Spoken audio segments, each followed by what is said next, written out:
Est-ce qu'on peut dire que pour Sartre, toute posture est une imposture, hein, et que c'est en ce sens-là d'ailleurs que lui-même a pu verser dans l'imposture à un moment ou à un autre? Oui, on peut le dire non seulement pour Sartre, mais selon Sartre, mais en général. Enfin, il ne serait pas le premier à l'avoir dit. C'est Non, pas... mais il est peut-être celui qui en a formulé la Mais théorie la c'est plus un grand précise. théoricien de l'imposture, hein, ça c'est certain. Et je pense d'ailleurs qu'il n'est jamais devenu un imposteur. Moi, je pense qu'on lui a beaucoup reproché justement d'avoir lui-même joué un rôle. Alors pas le rôle du garçon de café, mais justement le rôle dont on parlait tout à l'heure, le rôle de l'intellectuel. Non, je crois que il s'est donné une position presque intenable. Car à force de dire toute posture est une imposture, on ne peut plus avoir de position, quelle qu'elle soit, au fond. Et toute position risque de devenir une posture. Toute thèse risque de devenir une identité ou un enfermement. D'ailleurs, il y a eu ce même problème sur la notion d'existentialiste et puis sur l'idée de marxiste, etc. Donc, au fond, Sartre est beaucoup plus à sa place dans un rôle de moraliste critique. C'est vrai qu'il a assumé des positions politiques un peu sous la pression des circonstances. Je ne crois pas du tout qu'effectivement ce soit l'essentiel. Mais il y a eu une grande violence dans certains textes de Sartre, hein. Il y a ça c'est sûr. Il y a certains moments où quand même il a frôlé la posture. Et sinon, je pense ici à la préface, par exemple, célèbre préface au Données de la Terre de Frantz Fanon, où effectivement ça va très loin, hein, où il dit quand un colonisé tue un colonisateur, ça fait deux hommes libres. Bon, c'est vrai qu'on a l'impression là qu'il faut une certaine dose une certaine conception de la conception de la liberté est devenue étrange. Là. Il y a un moment certainement où Sartre, qui avait posé la liberté absolue, a été obligé de l'inscrire dans l'histoire. Et du coup, l'histoire est devenue absolue. Et ça, c'est vrai qu'il y a eu une sorte de dialectique intenable, et c'est ce que Merleau-Ponty voulait dire, hein, ultra-bolchevisme. D'un côté, je suis entièrement libre, mais il faut bien donner un objet à cette liberté, et du coup, c'est la circonstance absolue qui le dicte. Quand il dit le marxisme est l'horizon indépassable de notre temps, c'est pas juste qu'il reconnaît que le communisme est un mouvement puissant, c'est que l'histoire est devenue le problème du temps.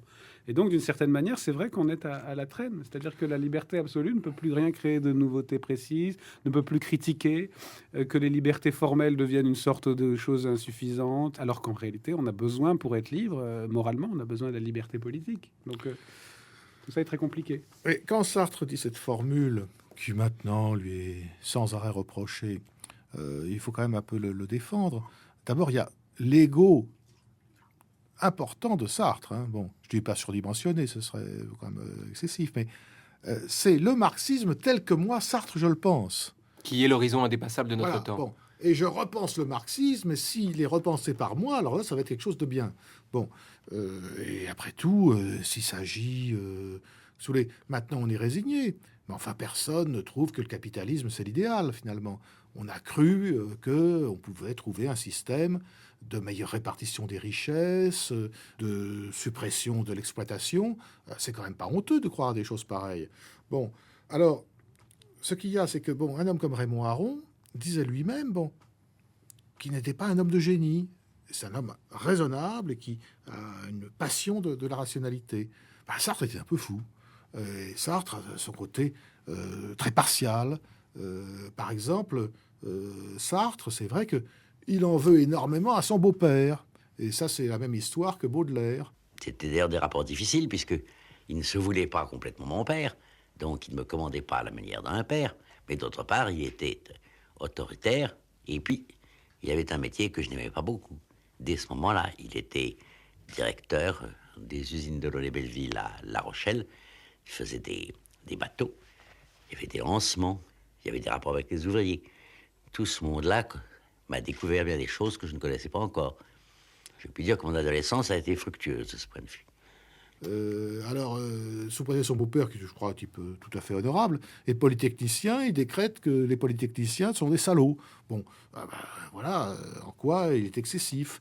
Il est contre le bourgeois, mais parce que le bourgeois, c'est un peu le père. Je me souviens de cette déclaration de Sartre en 68, qui était un petit peu quand même spécieuse. Ces jeunes gens ne veulent pas ressembler à leur père. Bon, donc, une manière quand même un peu psychologique de situer les choses, et qui faisait partie, je dirais, bon, entre guillemets, de la névrose de Sartre, que lui-même a magnifiquement expliqué dans les mots. Je pense que ça a été très important de ne pas avoir de père. Je pense en particulier que un enfant subit toujours l'influence de son père sur le plan des professions, de la propriété, d'une foule de choses que le père a déjà hérité des autres et qui lui font comme un destin. Moi, certainement, je n'ai pas eu ça. Je n'ai pas été commandé, si vous voulez. Ce qui m'a sans doute donné mon sentiment de la liberté. Sartre disait, quand les pères ont des projets, les fils ont des destins. Mais lui-même disait que, donc, n'ayant pas eu de père, il se trouvait en quelque sorte dispensé de cette malédiction commune. Je suis né ce que mes parents m'ont fait. Je n'ai pas demandé à l'être. Ceci dit, vivant, il faut s'adapter à la circonstance et il faut en tirer les conséquences les meilleures possibles. C'est-à-dire, il faut essayer, c'est le désir et le besoin de tous, de donner la vraie direction à cette liberté que l'on fausse dès que nous naissons. On la fausse parce que nos parents nous conçoivent avec un destin.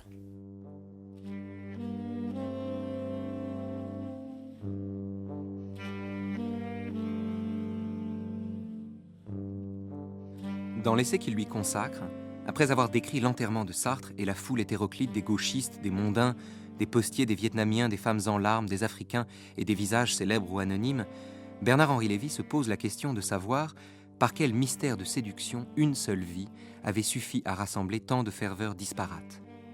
Il serait trop simple de répondre à cette question en disant que Sartre se souciait moins de postérité que d'agir sur le présent et qu'il suffit à l'inverse de rechercher la postérité comme telle pour ne jamais l'atteindre. Trop facile et donc faux de dire que cet homme si laid voulait non pas plaire, mais juste faire ce qu'il avait à faire, et que la séduction lui serait venue de surcroît, comme un effet de la seule fidélité à soi. Sartre mérite mieux que d'être figé dans la posture idéale de l'insoumis, refusant le prix Nobel quand tous ses contemporains cèdent aux honneurs.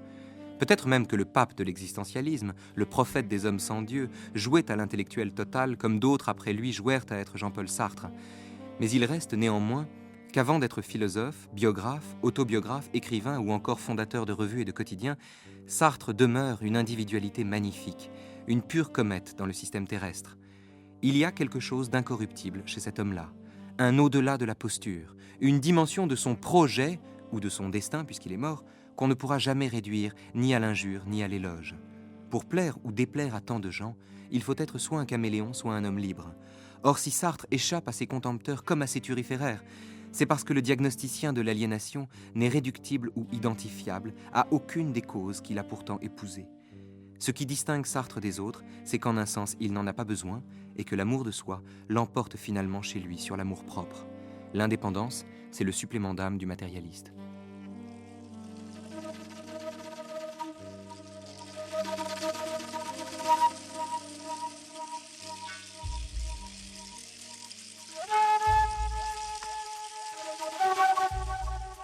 Voici par exemple une femme qui s'est rendue à un premier rendez-vous.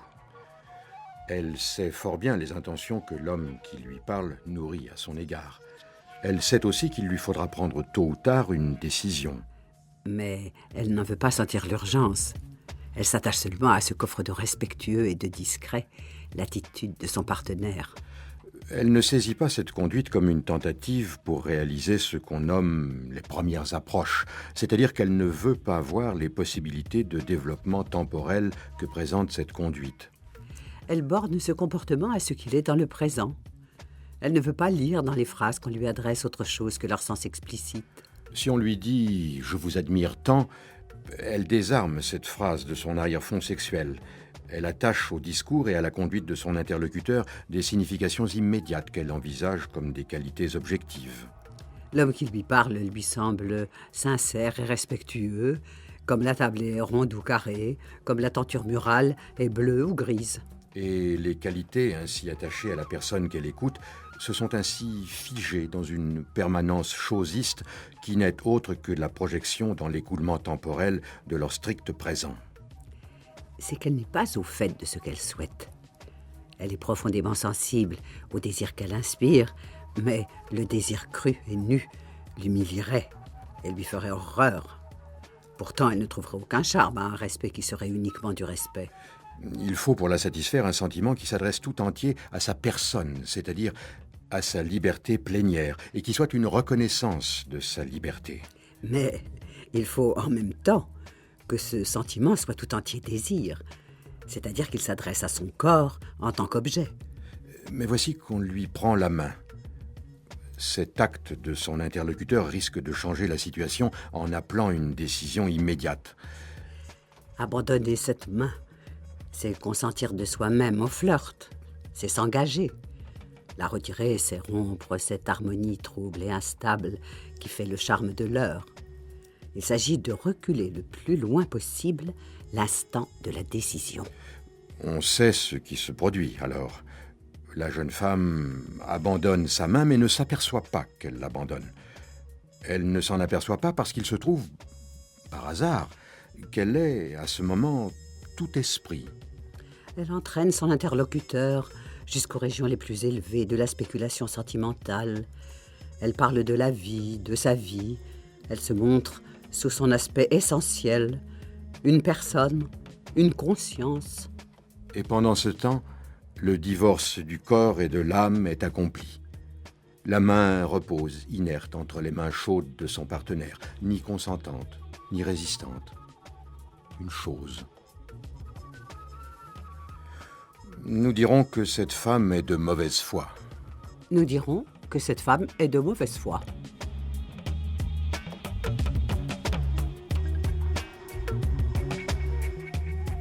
En fait, ce qu'on peut dire de ce passage-là, c'est pas tellement que la femme transforme sa main en chose, c'est qu'elle ne sache pas ce qu'elle fait. Car après tout, on pourrait très bien admettre que justement elle ne veut pas s'engager, elle hésite, etc. Donc elle adopte une attitude neutre. Mais ce que dit Sartre, c'est qu'elle ne sait pas elle-même ce qu'elle fait. C'est ça la question. C'est là l'insincérité, alors. Oui, puis ce qu'il y a d'extraordinaire, c'est qu'elle s'absente d'elle-même pour prétendre devenir une chose qu'on touche sans engager, bon. Mais en même temps, par là même, elle manifeste qu'elle est elle-même, que ce devenir chose est encore un choix. Et c'est là qu'on voit la finesse littéraire de Sartre. C'est là aussi qu'on peut penser au caractère de La Bruyère, aux descriptions de La Rochefoucauld, au théâtre classique. Enfin, c'est un metteur en scène.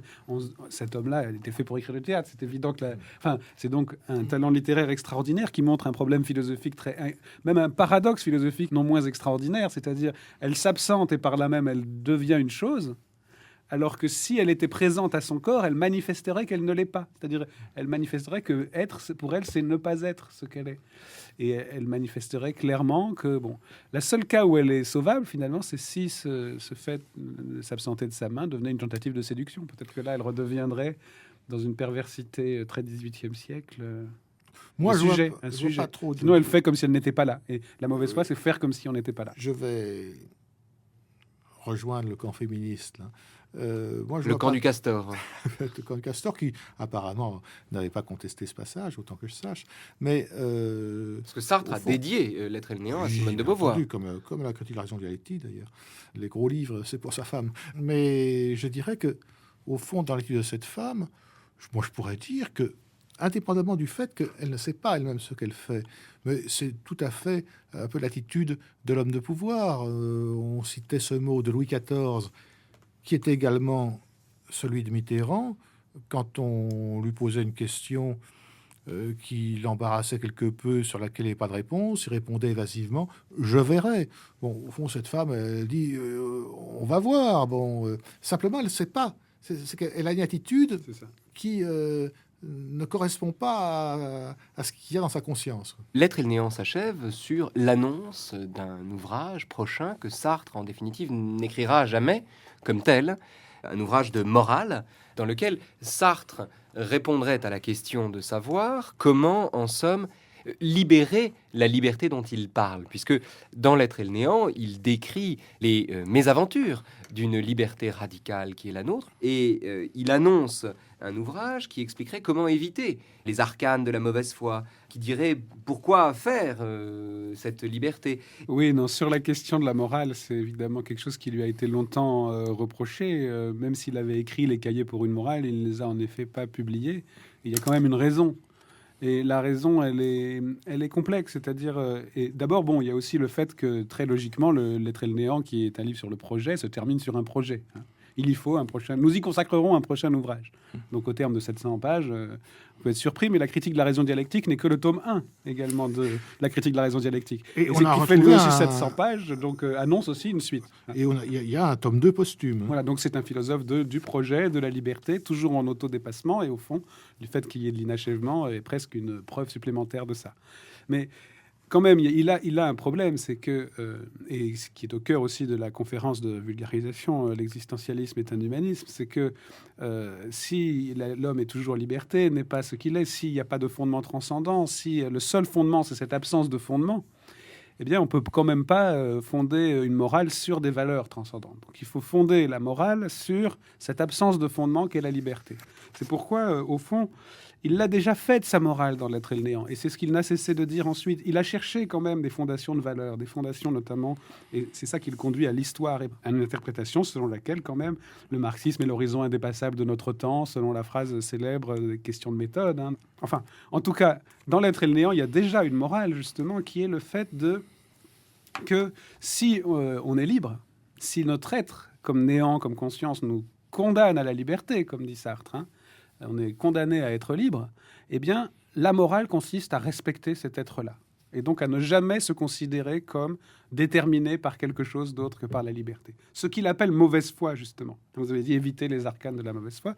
Ce qu'il appelle justement la mauvaise foi, c'est le fait de ne pas assumer ses actes et de les reporter constamment sur un motif extérieur qui est nécessairement faux, puisque c'est toujours la liberté qui assume. Il n'y a rien, je ne suis rien.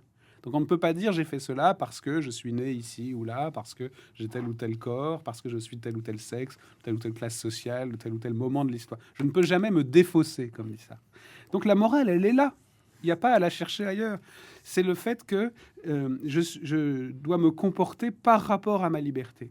Et tout l'existentialisme est un humanisme, au fond, dit déjà ça. Il distingue par rapport à la liberté le lâche et le salaud, hein, qui sont les deux figures, au fond, concrètes de la mauvaise foi, ceux qui renoncent à la liberté, ceux qui se jugent, ceux qui se donnent des excuses.